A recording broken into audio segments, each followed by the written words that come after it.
Om Namo Bhagavate Vasudevaya. Om Namo Bhagavate Vasudevaya. Om Om Namo Namo Bhagavate Vasudevaya.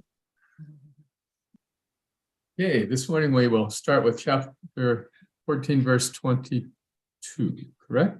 Mother Suba? Yeah. All right, so given the limits of Zoom, I'll just chant it. If everybody could mute and chant responsively, please. So we don't have a cacophony. Okay. Iti chintaya tastasya. Iti chintaya tastasya Drishtarishtena chetasa Ragya pratyagamad brahman Yadupuryat kapi dvajaha.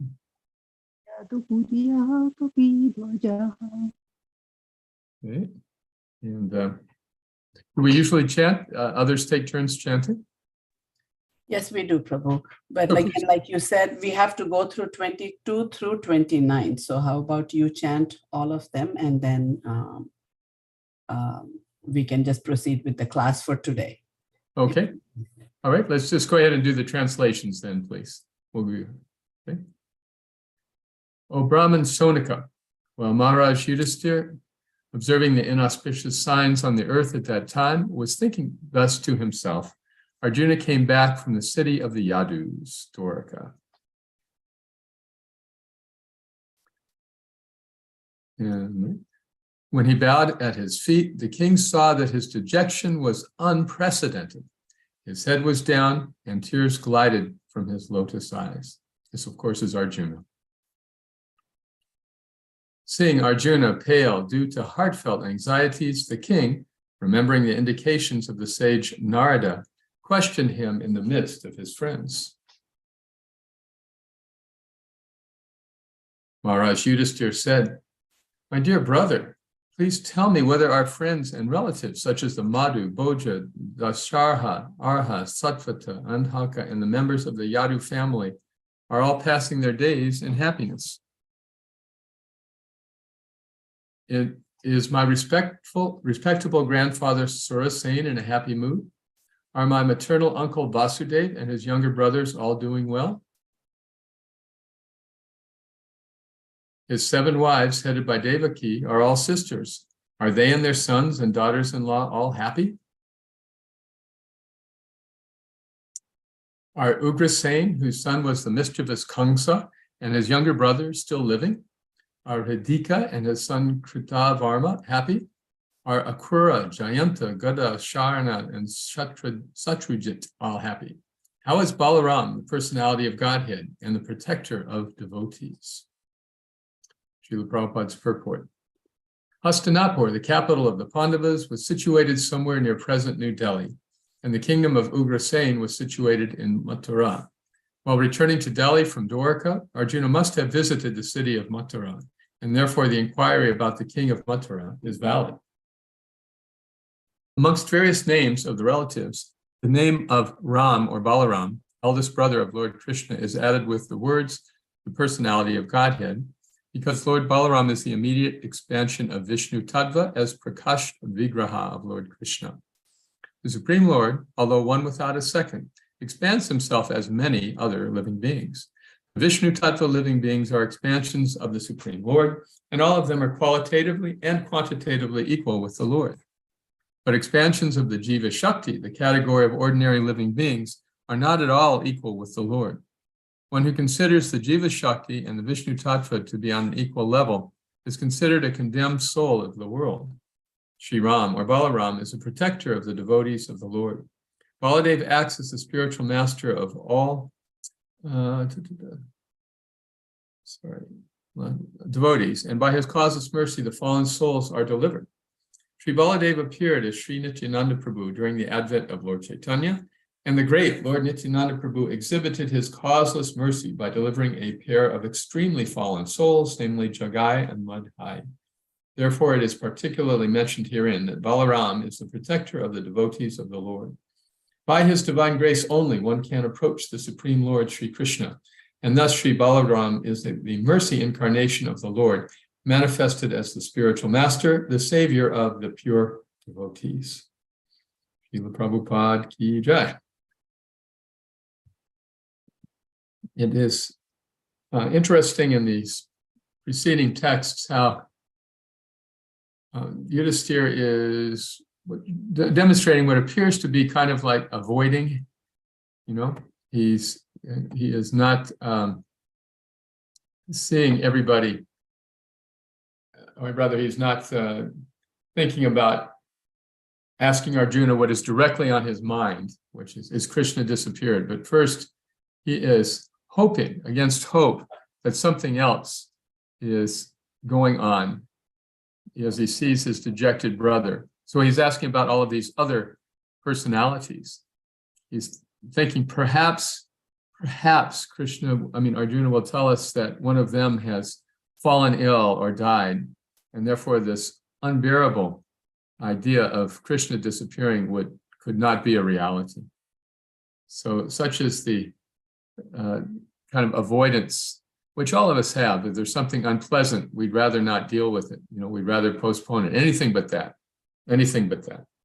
So Arjuna, rather Yudhisthira, is also, as great an exalted devotee as he is demonstrating the same tendency of hoping against hope. Even when he was discussing the omens he saw with his brother Bhima, he could not ascribe them possibly to Krishna disappearing until the very end of his long speech. Could it be this? Could it be that? Finally, he says, or could Krishna have disappeared? So we have this nature, all of us, to think about how we could postpone unpleasant things. In the course of our Krishna consciousness development, it's very helpful to know that the unpleasant things on which we sometimes tend to dwell may not be necessary for us to worry about. Or even if we can't help but worry about them a bit, we can also understand that they're out of our hands and that they are in Krishna's hands, and therefore our trust in Krishna becomes tested. It is difficult, isn't it, to dispel worries from our mind by simply saying, oh, I trust Krishna. Krishna has some plan. But this is actually advanced spiritual consciousness. I remember Srila Prabhupada, Lilamrita, describing Srila Prabhupada's days in the Scindia steamship colony just prior to coming to America. He was going around to various quarters in Mumbai, speaking to various people, trying to raise some money, trying to sell some books, trying to find support. And he would go out, one of the respondents, the correspondents to the Lilamrita described, he would go out in the morning and he would come back at night and then read Srimad Bhagavatam with them. And they would ask, how did it go? And he said, not so much today. We shall see what Krishna has in mind tomorrow. So his mood was never depressed, discouraged. He once said of himself that I am not one to be easily discouraged. So the only way that we can avoid being discouraged about things is to trust that Krishna has a plan to resolve them. If we're thinking that the pressure is on us to resolve them, it puts an inordinate amount of pressure on us, for one thing. It disempowers us from enjoying our spiritual life. It is reflective of a neophyte degree of faith. Kanishta means weak faith or without faith, kanishta. Whereas the madhyama means at least nishta is there, firm faith is there, so that one cannot be persuaded to abandon Krishna, even if one is unable to defeat opposing arguments. But the point is that it is a natural tendency we all have to try to avoid the unpleasant. And part of the art of Krishna consciousness is to learn how to dispel unpleasant things from our hearts and our mind through trust in Krishna. This is not what I want. It is not what I desired. It is detrimental to me in so many ways. I wish it weren't happening. I wish I could do something about it, but no matter what I do, it just does not seem to make any difference. Therefore, we can understand that Krishna has another plan other than what our conception of the way things are or the way things should be is. And Krishna's plan will come about. And Krishna's plan is benevolent. It's never wicked. It's never harmful. It's never evil. It's just far more intelligent and far more foresightful than we could possibly conceive with our own limited minds. How to trust in Krishna and not postpone unpleasant things. This is one of the lessons from this chapter. But again, it's very difficult to avoid anger or worry or depression over reverses in the material world. So when they come on us, we can remember Srila Prabhupada's example. So many reverses. Actually, if we study Prabhupada's life prior to coming to America, it's really a long string of failures, isn't it? Except for the publication of Bhagavatam and Bhagavad Gita. The Back to Godheads, excuse me. He put those out. He created that body of literature, Easy Journey to Other Planets, a huge success. He met some important people. He got some reviews, but for the most part, he was obscure, poor, and unrecognized in the world. So he had initially thought, after he had met Srila Bhaktisiddhanta, that I will make a lot of money and then I'll use it to spread Krishna consciousness. In fact, his horoscope had foretold that he was supposed to be one of the richest men in India. So he always imagined that would be his destiny. And then there was a very amusing incident in his early life. Perhaps you've heard this, but I love sharing it. He described how he was given a job through family connections, a managerial job at a chemical company, right out of college. And there were many senior workers there who had been for many, many years for the company who were not happy to see this newcomer promoted over them to a managerial post. The owner of the company said, I know this man like my son. He has to sign big checks. I need somebody I can trust. So he took that position as a manager, and the company was doing well. So after some time, he said he got an offer from a rival chemical company to come and work for them as a manager. And so he said, I was young and puffed up. So I said, yes, I'll work for you, but I'll need this and this and this and this. And he gave them a bunch of rather extreme conditions, to which they said, no, thank you. So Srila Prabhupada said if he had simply taken that job, he could have sat in an office and signed checks and made a very good living. But because of his demands, the company rescinded their offer. But because he had even talked to the other company, the senior executives at his company, the ones who were upset when he got promoted over them, began to lobby against him with the owner. He said, just look at this employee you brought in. He's talking to other companies about working for them, our competitors. And so there was so much dissatisfaction that the owner of the company he worked for let him go. They made some arrangement where he could act as an agent for the company. So he began selling the company's chemical products himself as his own independent businessman. So that worked out for a while, and he got a reputation for being a very personable and efficient salesperson. But just consider the difference there for a moment. He had this executive job where he could have stayed at home, stayed with his family, and he lost that in favor of, and had to take a more challenging job of traveling all over the country to make sales. So that was his, you could say, his setback, his failure as an executive. But then he went into business, and of course we know in summary that he established his business, and at times it flourished, but a lot of the time it didn't. And he set up his own factory and produced his own chemicals, and that venture failed through a fire and theft. So everything was lost in his business career. So his whole plan of making himself wealthy and spreading Krishna consciousness through his wealth went up in smoke. His association with his spiritual master was limited, though meaningful, only 12 interactions. And then when his spiritual master left the world, the institution he had started, with which Abai had been aligned for many years, also evaporated. And that was a heartbreaking setback for him. And his wife of so many years refused to support him in his own independent preaching efforts. And everything seemed to go awry in his life before he set foot on the Jaladuta. It's really quite amazing, isn't it, if you think about it? How determined he was in the face of so many setbacks.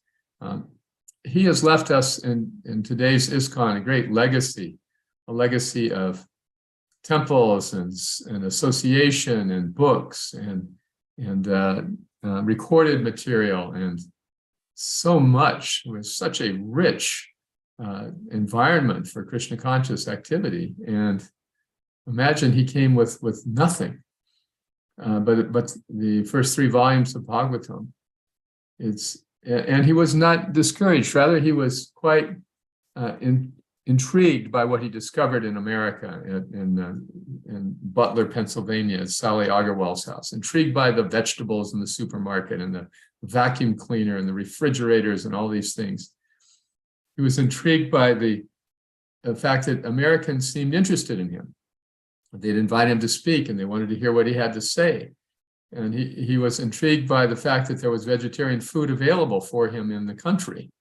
And he was intrigued by the fact that he could establish relationships with these foreigners that he had little or no experience dealing with before.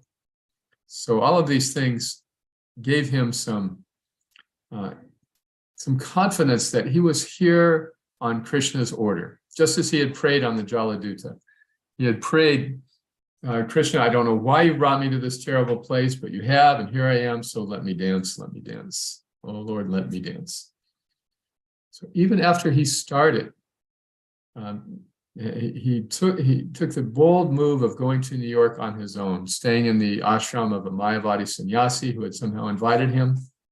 And he had now a chance to actually preach directly. And what happened? His room was broken into, and his typewriter and recorder were stolen. A big setback. He then moved to a loft where he had more room and space, but he had to share it with a hippie who had a psychotic episode on LSD and threatened the Swami. So he found himself out in the street. None of these things made him feel like Krishna has abandoned me. Never did he feel like Krishna has abandoned me. Never did he feel like his spiritual master had abandoned him. Sometimes we come to these points of despair when things seem to go so wrong and so badly, and we're so frustrated, and our plans are dashed, and our hopes seem impossible, and we just question, what is Krishna doing? Is this really Krishna's will? But it's at those times we can remember Srila Prabhupada's determination. His faith in Krishna was absolutely unshakable because he was feeling in the presence of Krishna all the time. And although Krishna was dealing him setbacks in these various ways, Srila Prabhupada never lost his trust in Krishna. That's another thing we can learn from his life, that even when things seem so surprisingly negative and difficult, they're not happening independently of Krishna. And by those setbacks, Krishna is qualifying us more and more for accomplishing things in his service. If we can pass these difficult periods without deviating from our determination, we will be more and more empowered every time. Srila Prabhupada once referred to the many setbacks in his life, all those I've described, plus being gored by a stray cow in Delhi while he's trying to sell BTG, or fainting on the street with heat stroke, doing the same thing. He said, these were my badges. These are the stripes on my uniform. These are the evidences of my sacrifices for Krishna, through which Krishna has awarded me and promoted me and empowered me for this mission. That is Srila Prabhupada's example as our founder Acharya. Nothing can stop the Krishna consciousness movement so long as we are pursuing his example. So Yudhishthira Maharaj was engaging in this very human, natural thing of avoidance, of hoping against hope. But as it turns out, everything he had hoped would not happen, happened. But he was prepared, and as we'll see in later chapters, he immediately knew what to do and retired from his worldly responsibilities and left the world to go back to Godhead. So there's another aspect of this verse which I'd like to speak on for a moment, and then we'll discuss if anyone would like. The word in the Sanskrit in verse 27, the one with the purport we just read, is Balaram or Ram Bhagavan, the personality of Godhead, Balaram. Yudhishthira refers to him amongst all these other personalities he has mentioned. He alone refers to Balaram as the personality of Godhead. Srila Prabhupada cites this in his purport, that Balaram is the expansion of Lord Krishna and the friend of the devotees, the protector of the devotees. So Balaram and Krishna have this very special relationship. Balaram is Krishna's first expansion, and Krishna enjoys his pastimes with his devotees. For all the jivas who are devoted, who are surrendered, who are connected with Krishna, Krishna is personally interacting in the spiritual world. But for those who want to imagine what it was we like to enjoy as Krishna, they are sent to Philadelphia, and where we can pretend to be the lords of all we survey until we get tired of that charade. But Balaram is the one who is in charge of that group. Balaram oversees the Jagais and Madhais and everybody who has forgotten Krishna. In this way, Krishna shows his great compassion for the living beings. Nobody is neglected. It's just that he personally wants to interact with his loving devotees, and Balaram is in charge of the rest. So some of the rest are aspiring devotees like us, for whom Balaram is our protector. But even those who are not devotees, Balaram is the one who cares for them. Take Duryodhana, for example. Duryodhana was nothing but antagonistic to Krishna and his devotees. Duryodhana was so wicked that he would refuse any compromise. This is the Duryodhana mentality, you know. This huge battle was looming, and Krishna went to Hastinapur to try to mediate and broker a peace between these divided factions of the dynasty.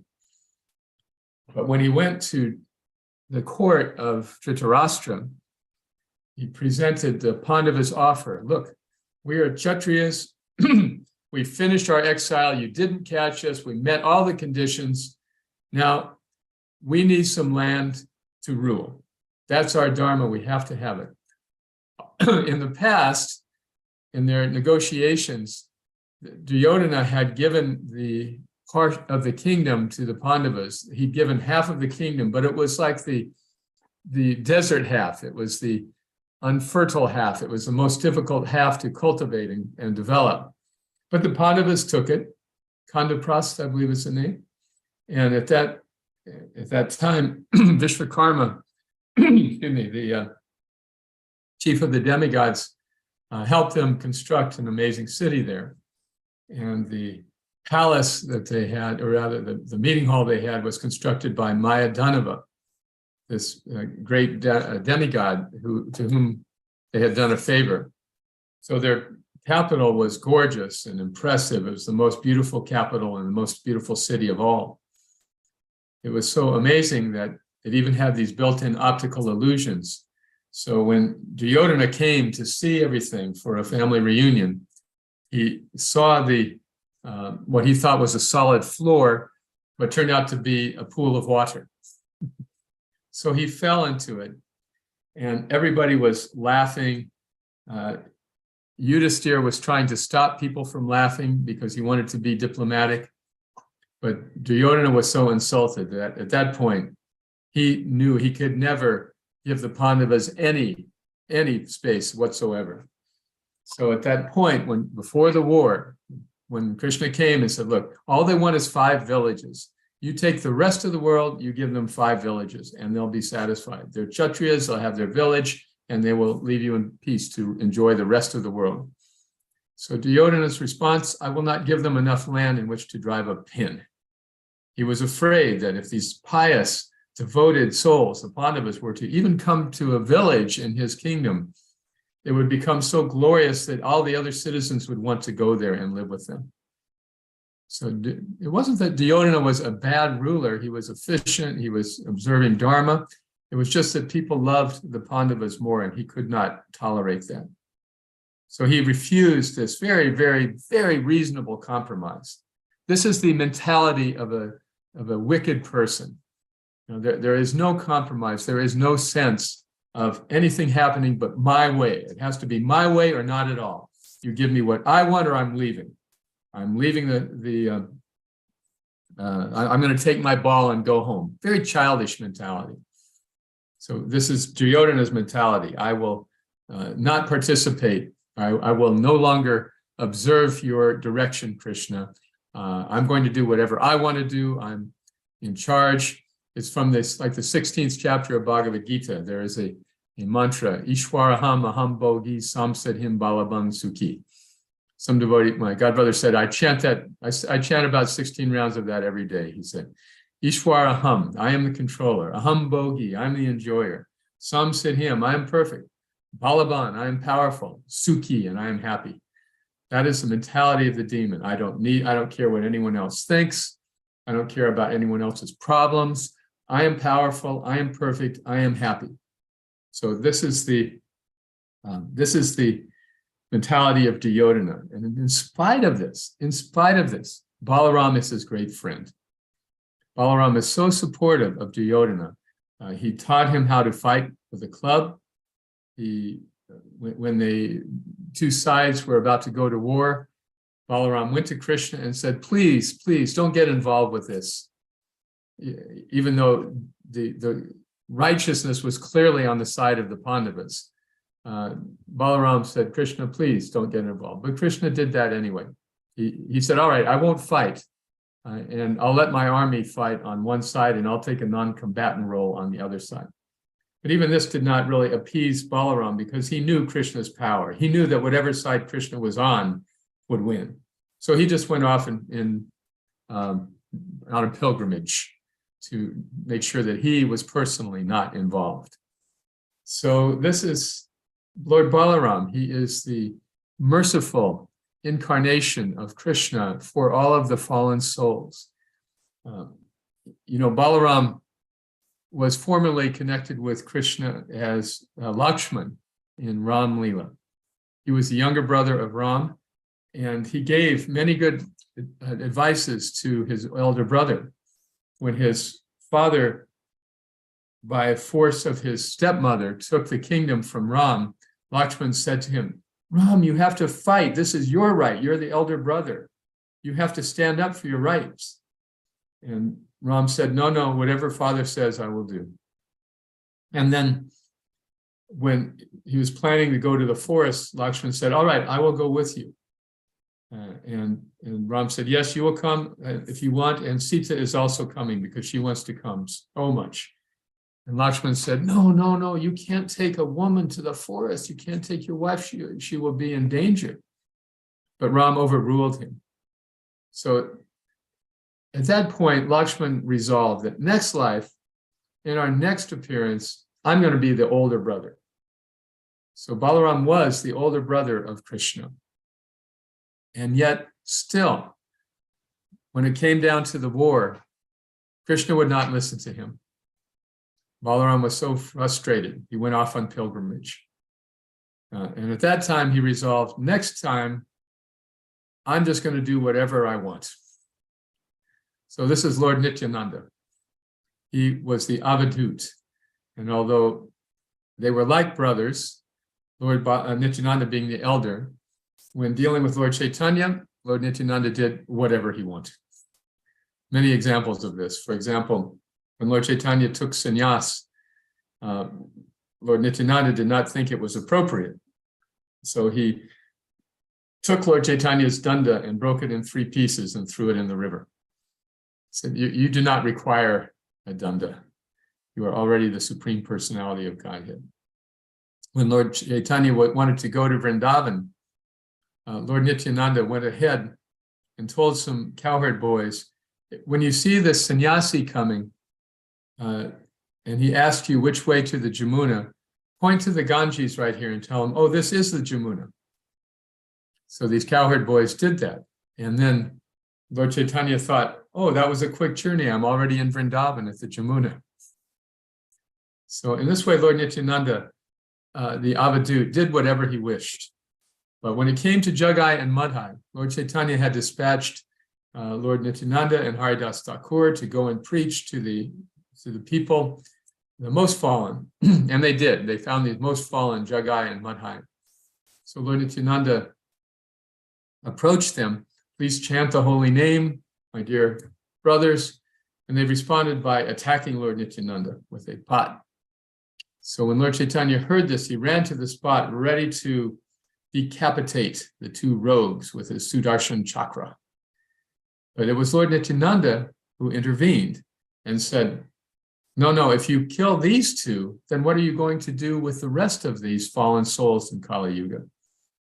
But on the other hand, if these are the most fallen, if you show them your mercy, then all of the others can be inspired. So this was Lord Chaitanya's, this was the time Lord Chaitanya took the advice of Lord Nityananda. He withdrew his Sudarshan chakra, and the 2 brothers surrendered to the lords respectively and took initiation from them. So this was the example of Lord Nityananda showing how even the most fallen of those who have forgotten Krishna can be eligible for Krishna's mercy by his intervention. This is why he's referred to as the protector of the devotees. And Lord Nityananda is therefore so very important for those of us who want to spread Krishna consciousness. When we're dealing with the most fallen people, it is the mood of Lord Nityananda that we must remember. Balaram being the protector of the devotees, Lord Nityananda, his expansion with this in this age, Rajendra Sutta, Rajendra Nanda Pai, Sachi Sutta, I've forgotten the Bengali. Sachi Sutta, the son of Sachi, was formerly the son of Nanda, and Balaram Hoilo Nitai, that Balaram has come in this Nityananda in this age. So if we get the mercy of Lord Nityananda, then we can get the mercy of Chaitanya Mahaprabhu. And in the same way, we get the mercy of Lord Balaram, we get the mercy of Krishna. So those are the 2 points I wanted to bring up about putting off unpleasant things, how to deal with them, and also how Lord Balaram is the protector of the devotees, especially in his form of Lord Nityananda. So I will stop there if there are any comments or questions. I do have some writing I could share if you'd like, if I can share the screen, or we can have a discussion. It's up to you. I have some writings about Lord Balaram, some poetry. What would you like? I've made you co-host, Prabhu, so you can share the screen. Okay. Yeah, we would like to see it. We would like to hear that. All right. This is from you can see okay? You want to see okay? So this is from the 10th canto Srimad Bhagavatam, which I put into poetry in a book called A God Who Dances. And this is one of Lord Balaram's pastimes with the Dvivida gorilla. Dear Shukadev, said Vishnu Rata. Vishnu Rata is King Parikshit. Dear Shukadev, said Vishnu Rata, is there more to hear of Balaram's achievements in Vrindavan's atmosphere? I crave that wondrous taste with which his pastimes are imbued. As God, his actions have no limit. What else did he do? But this comes at a point where Balaram has gone to Vrindavan on behalf of Krishna to try to relieve the hearts of the gopis. So Shukadev has given one pastime when he brings the Jamuna closer, and then it goes into another topic of Paundraka, and then Parikshit is now asking again, tell me more about Balaram's visit to Vrindavan. A servant of Lord Ramachandra, Dvidvida by name, fell in with Baumasura and was thoroughly defamed. This hairy ape, upset by Bauma's death, ransacked the land, destroying homes and villages completely out of hand. He tore up mountains, using them to slaughter peaceful towns. He churned the sea so mightily that coastal people drowned. He spoiled sacred rites by passing urine, gas, and stool, and shut up helpless people in dark caves. He was that cruel. One day, Dvidvida, primed for rape and other violent ills, heard sweet, attractive singing in the Raivataka hills. He came upon Lord Balaram, absorbed in luscious play with lovely gopis, drinking Varuni from pots of clay. Lord Balaram wore lotuses on every handsome limb, with drinks and songs and rolling eyes and gopis circling him. The mischievous Dvidvida scrambled up a nearby tree and sounded Gila, Gila in vulgar mockery. The gopis started giggling at the impudent display, for as young girls, they tended to behave in silly ways. Without regard for Balaram, the ape displayed his teeth. He turned around, bent over, and displayed his underneath. Disgusted, Balaram picked up a rock and let it fly. The crafty ape avoided it, and in a rude reply, picked up the pot of Varuni and smashed it to the ground. He pulled the gopis' clothing and produced offensive sounds. Lord Balaram despised these acts. He also understood dispatching of this wicked ape would do the planet good. But as the Lord picked up his club, Dvidvida broke a tree and brought it down on Balaram with great dexterity. Lord Balaram stood motionless despite the heavy blow and struck Dvidvida's skull so hard that blood began to flow. Dvidvida snapped another tree and stripped it with his arms, but Balaram just splintered it, again avoiding harm. The scene went on again and yet again, till all around the forest had grown treeless, so they fought on naked ground. The angry ape released a rain of rocks on Balaram, who smashed each one to pebbles with his club, remaining calm. The furious Dvidvida chose to foolishly persist by beating Balaram directly with his primate fists. Disposing of his club, Lord Balaram employed his hand to strike a single crushing blow the ape could not withstand. Dvidvida crumpled to a heap and bid his life farewell. An earthquake wobbled Raivataka mountain as he fell. Lord Balaram returned to home as people sang their love. The earth rejoiced, as did the sages, saints, and gods above. Lord Balaram ki jai. I have more. I could read another one if you like, or we could discuss. What would you like to do? Absolutely, Prabhu. Please read. I am curious to find out. All right. This is another one of Balaram's wonderful pastimes, Lakshmana and Samba. When Lakshmana, the daughter of Duryodhana, became of age to marry, many famous kings and princes came to take part in her Swayamvara ritual, for she would choose her husband then, and she was lovely as could be. Now Samba, son of Krishna, always carried in his mind the urge to marry Lakshmana, but she was not inclined. So Samba chose to kidnap her, a custom of the day. Before she could select her man, he carried her away. The kinsmen of Duryodhana, the Kuru clan, exclaimed, "This rogue has stolen Lakshmana. He must be put to shame. Arrest him. What will Krishna and his Yadu family do? They only rule their kingdom because we allow them to. When we detain their precious Samba, all the Yadu men will understand our power and be humbled once again. As yogis curb their senses by the power of the soul, to catch this prince will bring the Yadus under our control." The elder Kurus, led by Bhishma, authorized this plan. Though Lakshmana, now touched, could not wed any other man, the Kurus chose to show their rage and exercise their will by holding Samba captive, though they didn't want him killed. Duryodhana and many other warriors rushed the prince. The valiant Samba bravely strung his bow. He didn't wince. Despite the unjust nature of Duryodhana's attack, with lion-like ferocity, young Samba fought him back. Heroic Samba struck the mighty Karna and 6 friends. Disabling their chariots, he put them on defense. The Yadu prince was strong, the Kuru warriors all agreed. They praised his faultless archery as arrows made them bleed. A horde of Kurus next forced Samba's chariot to slow. One warrior struck his driver and another broke his bow. The Kurus captured Samba and, with effort, tied him down. With Lakshmana, they went back home, their quarry tightly bound. When Narada reported this, the Yadus were abhorred. King Ugrasen commanded, "We must arm ourselves for war." Lord Balaram, however, cooled their anger as he said, "Instead of fighting, let us try diplomacy instead." Accompanied by Yadu priests and elders, Balaram appeared to be the moon among the stars, serene and calm. When they made camp near Hastinapur, Balaram resolved that Uddhava should first attempt to get the problem solved. So Uddhava went in the Kuru court and paid respects to Dhritarashtra, Bhishma, Duryodhana, and all the rest. When they learned Balaram was waiting in a nearby place, the Kurus, bearing gifts, went out to greet him face to face.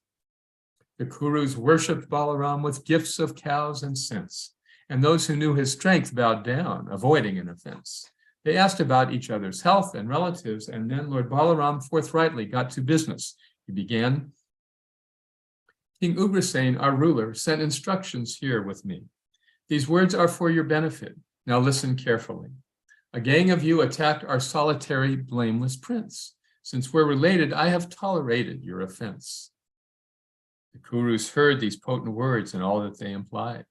Infuriated, they conferred and angrily replied, "Amazing as it is, it seems a shoe has left the ground and tried to set itself on top, above the royal crown. Because these Yadus married in our royal dynasty, we granted them their throne, their wealth, and other property. We shared our royal symbols, such as conch shells, throne, and fans. Like serpents fed with milk, they dare to issue us commands. Would even Indra dare usurp a fig from Kuru hands? Why, that would be a lion's kill surrendered to a lamb." The self-important Kurus, their position clearly shown, then turned their backs on Balaram and strutted to their homes. Lord Balaram's expression grew as hot as scorching flame. He laughed a laugh that terrified, then forcefully proclaimed, "These puffed up, passion-laden rogues have no desire for peace. They'll only come to reason if they're punished like a beast." Lord Krishna and the Yadus held their rage, though it was hard, but these dull-headed rascals show me utter disregard. King Ugrasen commands the gods. Lord Krishna carried home celestial parijata trees. He's fit for any throne. Why, Lakshmi worships Krishna's feet. Do they imagine he does not deserve accoutrements reserved for royalty? The gods pursue the dust from Krishna's feet to grace their crowns. Brahma and Shiva, Lakshmi, me, and others of renown are simply parts of Krishna's all-inclusive state of being. How dare these fools say he's unfit to be a mortal king? The Kurus brag that they have granted us the land we use. They think that they are the social head and we the social shoes. Their opulence intoxicates their foolish, swollen heads. What genuine authority would stomach what they've said? Why should these wretched Kurus burden earth another day? With plow in hand, he stood as if to set the world ablaze. As Balaram's expansive plow began to strike the ground, the tremors rocked the city and caused panic all around. The town itself was broken from its base without delay, but Balaram then pierced the ground and dragged the town away. The Kurus saw the Ganga, which was flowing to the south, was just about to swallow their whole city in her mouth. In terror, they brought Lakshmana and Samba to the Lord and bowed to him to consummate their hasty new accord. "Oh, Balaram," they cried, "the whole creation rests on you. In ignorance, we made offense. Please tell us what to do. We understand that you create, maintain, and end us all. You move the stars and planets as if you were playing ball. As one of countless pastimes, you keep earth upon your head, wind up the whole creation, and then take rest upon your bed. Resentment doesn't spark your anger. Rather, you engage in showing anger just to purify us with your rage. as our creator, helper, and the soul of all we do, O wielder of all potencies, we bow our heads to you. Propitiated by the trembling Kurus, Balaram withdrew his fearsome anger and grew generous and calm. Relieved, the Kuru prince, Duryodhana, at once arranged a dowry for his daughter, Lakshmana. The gift contained 1,200 mature elephants, each aged some 60 years, 6,000 golden chariots with skilled charioteers, 120,000 horses, each with full effects, and maidservants, 1,000, graced with jewels on their necks. Lord Balaram accepted this. The Kurus pacified, his party went to Dwarka with Samba and his bride. The loved ones there heard every word their hero had to say, and Hastinapur's southern side is higher to this day. Balaram ki jai. All right, so any discussion before we wrap up? Anybody has anything, please just unmute yourself and go ahead. Hare Krishna Kalakantha Prabhu. That was very, very spiritually refreshing to hear this poetry that you've written. Can you share real quick what book this comes from, and if anybody's interested, how we could get a hold of it? Well, yeah, this is called A God Who Dances. It's a poetic rendition of the entire canto, verse by verse, like this. It's available online at sweetsongbooks.com. Sweet Song Books. That's the meaning of my name, Sweet Song. Kalakantha. Sweetsongbooks.com. Thank you for asking. I'll pay you your commission later when the order's coming. Thank you. Thank you so much, Prabhu. That was really, really sweet. Okay. I do have a question. I don't know if, let's see if anybody else is here. That was good. About the first part of your class. I thought was so important for us to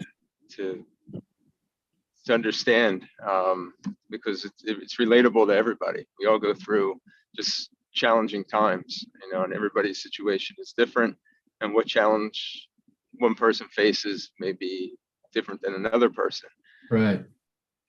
Can you explain some of the what if we're able to weather the storm, as they say, if we're able to withstand and hold on close to Krishna, what are some of the characteristics that we can look forward to getting at coming out the other end?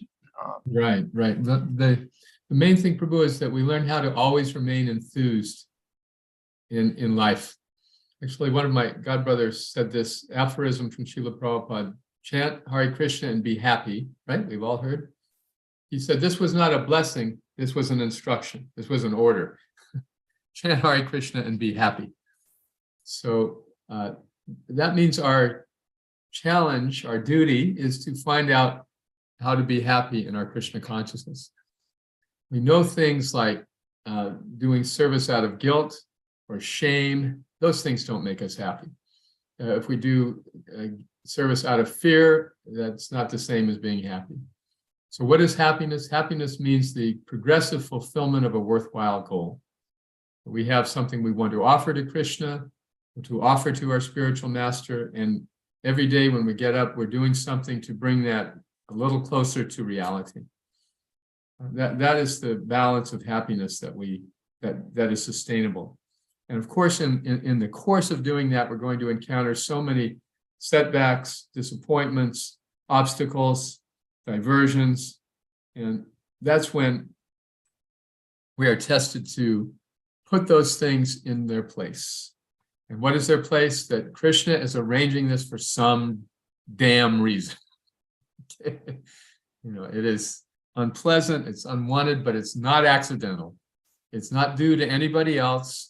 It's happening. Just like the Pandavas had so many setbacks. But in the end, it was all revealed to be Krishna's arrangement to fulfill his mission of reducing the burden of unnecessary military phalanxes on the earth. You see? So even though things are untoward, unwanted, our fulfillment of a desire to serve is what will keep us happy. And that's what we have to look forward to. And we're no longer deviated from our service or from our happiness by things that happen in this world. Okay, I hope that answers your question. Yes, Prabhu. That was, yes, thank you so much. And I very, very much appreciate how you went through Srila Prabhupada's journey, because he's the one we look up to. He's the he set that example for, you know, we have that example so close to us. So, you know, our founder Acharya, it wasn't a smooth road for him, as you pointed out, and it's very special to see Srila Prabhupada overcoming all of those hurdles, and how he remained faithful to all the way along. And it's just incredible. It just shows us the path that we are to travel as well, and following in Srila Prabhupada's footsteps. Srila Bhaktisiddhanta had an interesting quote that anyone who walks the path of God will find it is strewn with thorns. So, okay, one last question and we'll wrap it up. Anyone? Any other reflections? All right, well, it's been a pleasure to be with you this morning, to be here in Philadelphia and see your wonderful yatra, Shri Radhasyama Sundar, historic Lord Jagannath. So please keep up your wonderful service, and I look forward to seeing you next visit. Thank you. Hare Krishna. Thank you very much. Hare Krishna. Thank you very much, Prabhu. Hare Krishna. Haribol Parikshit Prabhu. Nice to see you. Haribol. Lord Shri Prabhupada. All right.